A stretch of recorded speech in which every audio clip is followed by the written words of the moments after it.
can you give us more about why angels are in our life and why they exist for us? They have never had a physicality before. Neither has the archangelic realms. But you see, when you first came through the caves of creation, I mean, what an odd state would be if you came alone. They've been there beyond to support, beyond to guide. They have been there completely as your true family. Not hypothetically, but literally wanting to show you how much more it's accessible for you. They've also been there with a very subtle voice, and now that's why I want to turn that up for a moment, to let it become louder and louder and louder. Because they've been there to show you everything and beyond everything of where you can go, where you are going, and what they would like to offer for you. See, they're not there to be worshipped, to be looked up upon. They're there truly to be able to honor you. When I talk about the angelic presences, archangelic realms, and the host realms, there's absolutely nothing to earn. But there's absolutely everything to listen to as a friendship, as a camaraderie, as a family that will continue. It's what I refer to runners, when you send them forward to start opening doorways or to taking care of many different situations. They're there to give you everything and offer you everything. See, even from your guidance realms, you also outgrow them. But see, this isn't about work, it's about listening and giving the go-ahead for these dear brothers to get to work, who love nothing more than to honor you. Because let's not remember, beyond them not ever having a physicality, they came through to open up your whole world, to give you everything, which is what I refer to as your natural birthright. And working with us all around, whether we've been conscious of them or not. All the way through the time when you first went into a perception of separation, going through the caves of creation into the womb scenario, and then meeting you right on the other side when you came into the body on a planet. And you know what I find quite fun? How many have seen offsprings reaching into the air above them? Inside of their little prisons they call cribs, and I am just teasing, but at the same time, reaching into the air and talking. Who are they talking to, beautiful? Who were you talking to? I think I was talking to my angelic realms. Absolutely. That were fully, completely right there with you all along. Yeah. Until you began to be taught all these colorful scenarios. I'm at this, I'm at that, I got to be this way, that way, and the other way. And that's what I love even about the perception of imaginary friends.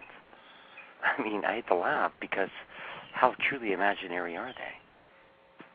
Well, they're probably more true than imaginary when we're little.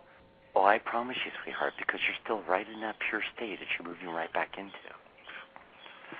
And even the perception of the linear time continuum way back when, how much were they bringing you comfort, clarity, and everything was being taken care of. From sustenance all the way to the laughter, the enjoyment. God, imagine if adults could, as we open up and just, that's huge, to just know that all is well, to just know that all is taken care of, that we have friendships that are not bodily, that are assisting us all the time, to actually re-experience that. That's huge. And also playing with the rest of brother humanity as well, to open up so many different opportunities for you when we're not getting so engaged, getting so preoccupied of how it should look, not look, how it has to be, how it can't be, but truly letting your family and your friends back into your life stream. You see, and I don't want to go into let's trust them, but let's start to play with them to where you truly, beyond trust, you're letting them into your life stream over time. And let's forget about what the outcome looks like. That's where we become tunnel vision again. Right. The tunnel vision is where you... Oh, yes, do you sweetheart? mean calling them or pursuing them, or do you mean actually just saying "bring it on" and allowing reconnections to happen, even if they're not physical reconnections? Well, the part I love about it, like even when I refer to runners, why don't we give them the job to do to clear the roads on our way to work? Why don't we give them jobs to do to clear the home? Of all entities, energies, and thought forms, everything that's not in our highest and best good.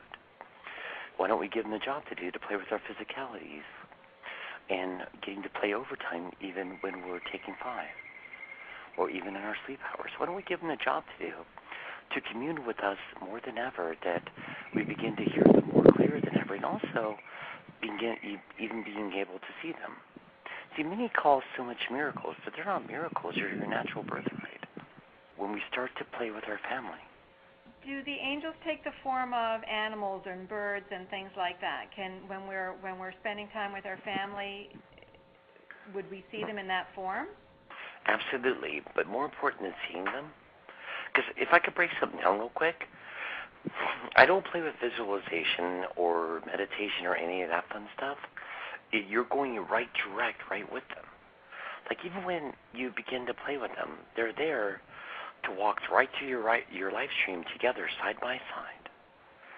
And they will continue to metamorphosize their forms. That's why when you start to connect with them, you'll watch them metamorphosize over time, because they're not locked into one structure. They're going to continue to metamorphosize to further honor you, but also to further let their presence be known for you. So you're saying they take the shape that I feel comfortable with or I want to see in order to connect with me better?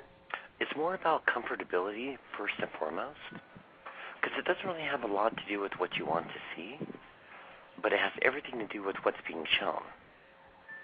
And watch how quickly the forms continue to grow and grow and grow, to where it goes beyond the animal kingdom that are such priceless facets of unconditional love to fully, completely assessed.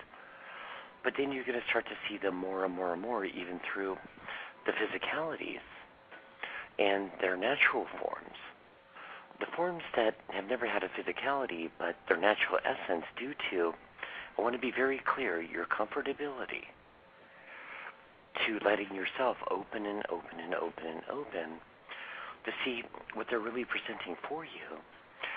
But as you're expanding and opening and going beyond a comfortability zone, they're here to connect with you more than ever, but they're going to take on many different shapes and forms due to where you're at.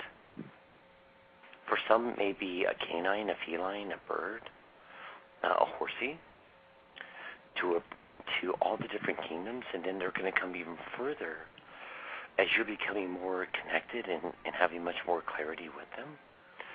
It's only going to open and open to even sharing with you their own omnipotence from what they really look like as you're expanding and becoming safe with it. And I say safe because the mind level that's been so in charge for so long has so many different pictures of what's supposed to look like rather than what everything truly looks like. Okay. I mean, isn't it fun when the angelic presence presents as a hummingbird until you're at such a state where you're seeing 8 foot, 9 inch, 3/4 form called a Michael right in front of you.